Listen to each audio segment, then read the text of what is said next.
All right, welcome back everybody. So today we're gonna be doing a how-to oil pan gasket replacement for 68 to 82. My oil pan gasket is not leaking. If you follow me on Instagram or TikTok, you may have seen one of my reels that had me rolling the car back in a giant puddle of oil underneath of it. Unfortunately, I was out driving the car and the oil pan on this car is extremely low. The car is lowered and I went over a dip and that was enough just to put a little hole in the oil pan and then it was just kind of dripping oil out. Luckily, I got back and noticed the car was like dripping something in the driveway, and then when I looked under I saw the puddle of oil. So luckily that all kind of happened. I was right up the street when it happened, so it wasn't like I was out on the road.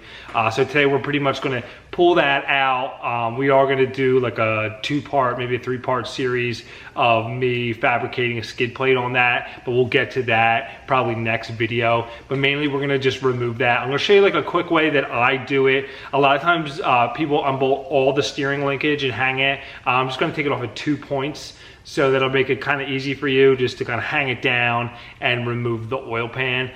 So pretty much we're going to start with that right now, kind of a little step by step to get that out of the car. All right, so I'm under the car and this is where the damage is. You can see where it's split right there.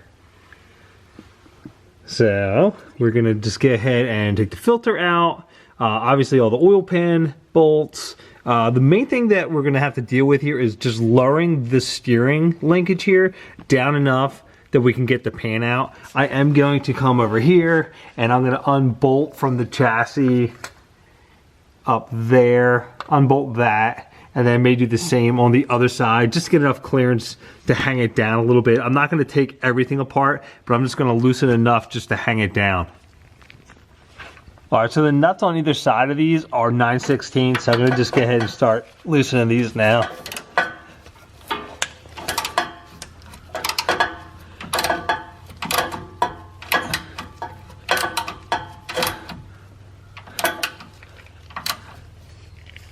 All right, so I just disconnected this here, as you can see. So the bottom one is a stud with a nut, and up top is a bolt and a nut that I got actually from the top that bolts to the bracket. So once I got that out, I just took a little pry bar and I pried it away from the frame and pulled it down.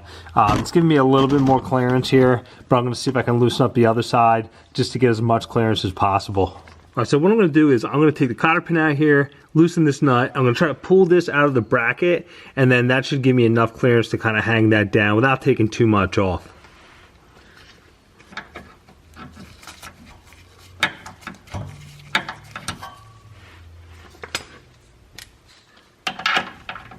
This is 9/16 too.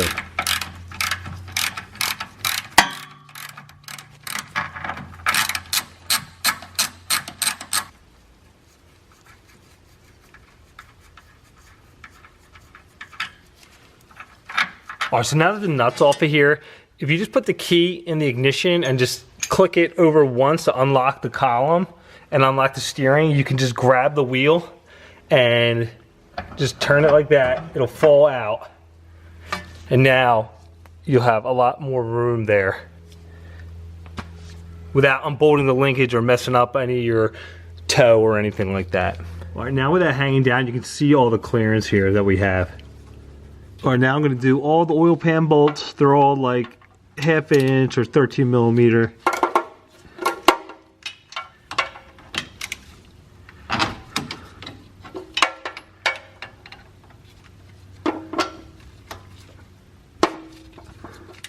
Just going to pop this filter off since I'm pretty much doing an oil change and just to free up a little extra room.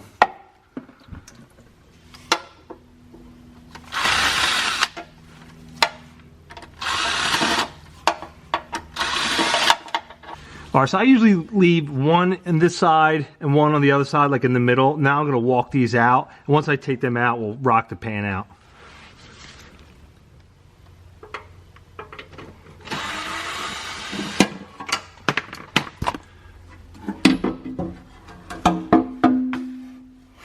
All right, so now I got the pan off. You gotta see this. Look at all the paint that's been flaking off of there, and it was packed up in the pickup. It looks like there's nothing but paper in there. I got most of it out, as you can see down here, but it's all these paint pieces they were just packing in there. I'm surprised I didn't have oil pressure issues because it was completely covered in here. I've been like breaking it off, so I got to clean all that out, and probably gonna end up stripping the paint out of here since I got a weld plate on it. All right, so I started the process of stripping the paint out of here. So we're gonna see how this goes. I was kind of on the fence. I was thinking about buying another pan, but I'd have to modify that anyway. So I'm just figuring I'm gonna just try to salvage this one and weld a plate on this and strip. If I can get all the paint out of here successfully, then I'm just gonna go ahead and continue with this one. All right, so I completely stripped and I ended up pressure washing all the old paint out of here.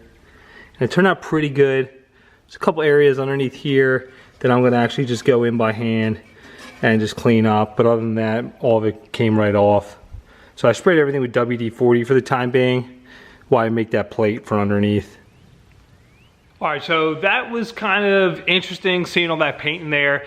Definitely not happy with that. I mean, anybody who has like a crate 502 or something, I would check your pan, because I mean, it shouldn't have been painted. I don't know why they have it like that. But if this would have never happened, if I would have never put a hole in there, I mean, eventually I would have lost oil pressure and probably smoked the engine. I don't know how long, or did I cut the life down on this engine by that paint being ran through there? I really don't know. I mean, the engine wasn't making any noises and there seemed to be plenty of oil pressure. These are things I always keep eye on all my cars. So it's kind of unfortunate, but you know, maybe I caught it at the right time. So yeah, either way, it kind of sucks, but we're just gonna keep moving forward. So next week, we're gonna probably work on that pan, get that welded up, get it back in the car, and then just assess it for any kind of other damage. So if you enjoyed the video, press like, subscribe. Thanks for watching.